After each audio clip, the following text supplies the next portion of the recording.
An independent review of MSU's response to the February shooting is now out. We are going to show you the improvements the report says the school should consider making. And here's Sean.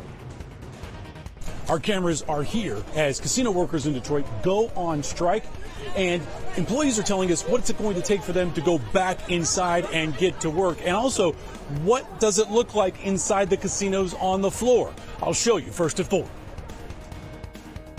I'm going to take you to an entirely different kind of high school class. These are actually ninth graders. First time ninth graders have been in the school, and they're learning how to evaluate and measure a murder scene. I'll explain why. Well, we have a lot of clouds out there right now, but let's go searching for some sunshine in the 7-day forecast. That's coming up first at 4.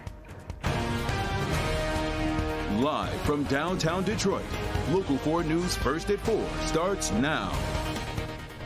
Good afternoon. Thanks for joining us today. I'm Karen Drew. Thousands of casino workers at all 3 Detroit casinos are now on strike. About 3,700 employees at MGM Grand, Motor City, and Greektown walked out at noon. Both sides say there are several sticking points preventing a deal. Sean Lay live this afternoon for us from the Greektown picket line. Sean, this has a huge impact on Detroit. Truly, and let's show you the kind of the state of labor here in our city right now, because you've got the UAW striking the big 3 automakers. Look right across the street here on Lafayette. That's Blue Cross Blue Shield's employees on strike. They went on strike even before the auto workers went on strike. Greektown Casino employees, they are out. They've been out since noon today, along with the 2 other casinos absolutely on strike right now. Valet, it's closed here at Greektown because they're on strike as well. Look inside. I've never seen Greektown Casino so empty before. The casinos are remaining open, but very few people are going to this one here.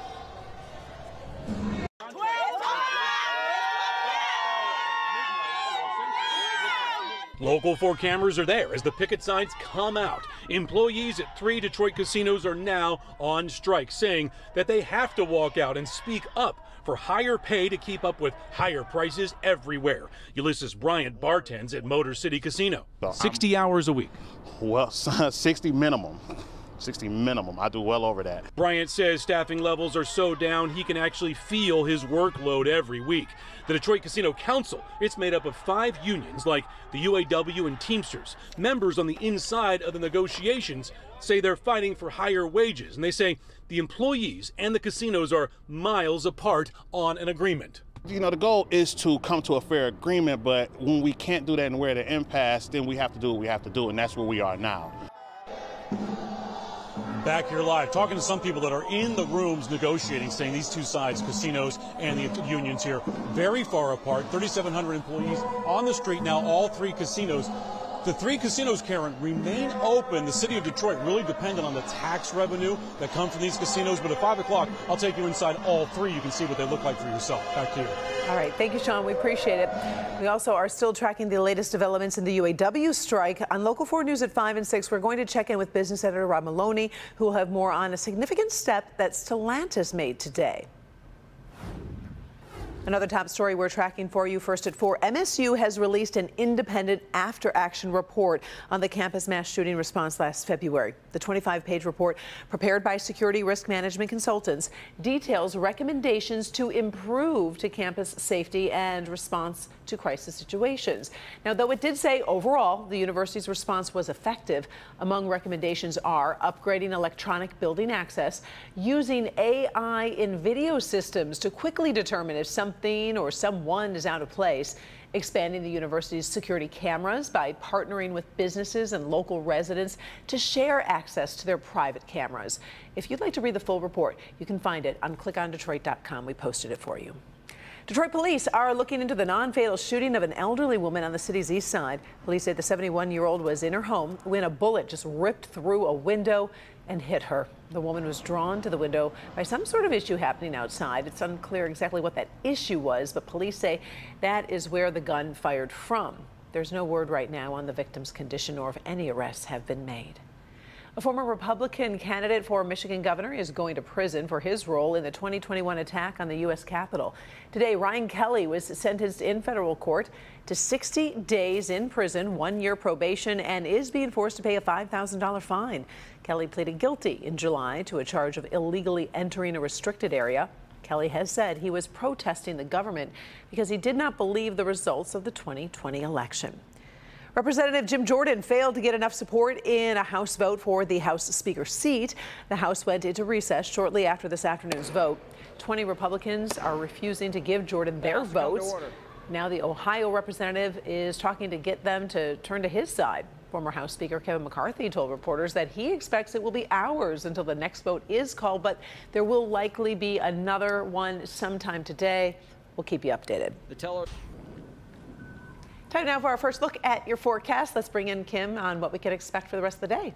Well, we were expecting the sun to make an appearance today, and it just hasn't done it. We've just been socked in with clouds. 48 in Pontiac, 52 in Mount Clemens, 51 in Ann Arbor. Now, Howell and Ann Arbor are starting to get a little bit of sunshine finally now, and that's working its way to the east. You can see those clouds just kind of peeling away here on the visible satellite. So maybe we'll get a break or two of the sun as we go into the evening hours, but just not as much as we had hoped for today. Tomorrow, still kind of cloudy, a couple breaks of the sun, but warmer tomorrow. You'll notice quite the difference with the high reaching the low 60s, but then we're right back down well below normal for the weekend. In fact, by Sunday, our high is only 52 degrees. We'll talk about our next chance for rain in just a few minutes. All right, thank you very much, Kim. We did learn what may have caused a weekend home explosion in northern Michigan. It killed 2 people. The Crawford County Sheriff's Office said a gas leak is believed to be the cause, but the incident remains under investigation. The Sheriff's Office said the explosion was reported on Saturday. It was about 4 o'clock in Lowell's Township, just north of Gaylord. 2 people were inside that house at the time of the blast, a 71-year-old man and a 72-year-old woman. Patio dining staying in downtown Plymouth with some small changes to the city's ordinance. We told you back in August when the City Commission was initially considering charging the fee for restaurants to $15 per square foot, up for just $1.50 per square foot. Now that was met with some backlash from the community, and city leaders tabled the proposal for a bid. Last night, leaders settled on increasing fees to $2.50 per square foot. A new academy has been launched over Macomb County, and it changes the entire learning experience for students while guiding them into the career fields the state of Michigan so desperately needs. The Utica Community School District has launched its newest learning environment. It is called the Academy for Health and Human Services, and that's where we find Paula Tutman. And Paula is all set up. This is definitely not your grandparents' classroom. No, not at all. So meet cadaver. This is an actual cadaver, and you're actually able to manipulate him, move him around, take a closer look. Now, I did talk to the 14-year-olds who are in this anatomy class, and they said, you know what, if they did have a real cadaver in here, that really would creep them out. But this actually gives them an opportunity to warm up to the idea of learning anatomy. It is literally hands-on, and that really is the purpose of this brand new academy. We can take our cadaver and I can customize. These are 9th graders in Utica High School's Academy for Health and Human Services, learning anatomy with an actual cadaver who's been rendered into a digital form. Usually the level of anatomy taught in college, at this academy, it makes the subject matter accessible and age appropriate. We can kind of just focus on the skeleton. In the classroom down the hall, a crime scene. Plant the evidence markers. Again, hands-on learning and instruction, not from a book, but in a realistic environment. All the state mandated curriculum basics are here, but in this kind of learning environment, they're just structured differently. It's the same graduation requirements. I argue that they're getting a little bit more because they're getting hands-on. So the teachers in those core classes collaborate. They build scenarios that intertwine the coursework. Basically, our PBS class, Principles of Biomedical Science, is tied into our biology, math, English, history. All of this stuff is kind of tied into this. It gives learning more of a thrill, and it makes learning more fun. When we first introduced them and brought them in, like it took their breath away. Like they were like, oh my gosh, this is so cool and this is so fun. In this academy, students learn personal and athletic training, occupational and physical therapy, EMT, paramedic studies, fire science, law enforcement, nursing, all of the things we need in this state. And by exposing students as 9th graders all the way through their senior years is all of the stuff that can guide them into the fields that Michigan needs. Once COVID hit and we saw that the massive need of medical workers in the future, and currently and right now during that time,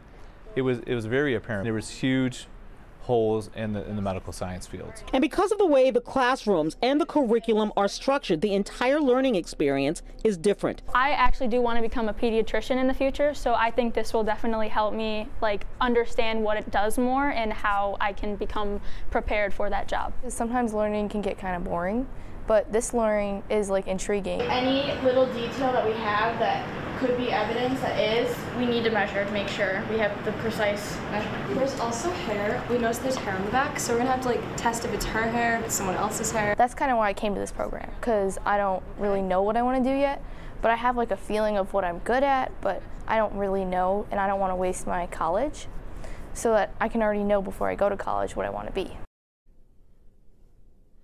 Okay, everybody, did you hear that? When's the last time you heard a 14-year-old use the word learning is intriguing? And it really is this hands-on kind of learning that really gets them intrigued. Love that word. But also, how about the teacher? Mrs. Rice has been teaching for 19 years. She says she herself is intrigued and reinvigorated because she is learning a new way to teach as well. Karen. This is really cool. I love it. All right. Thank you, Paula. Appreciate it.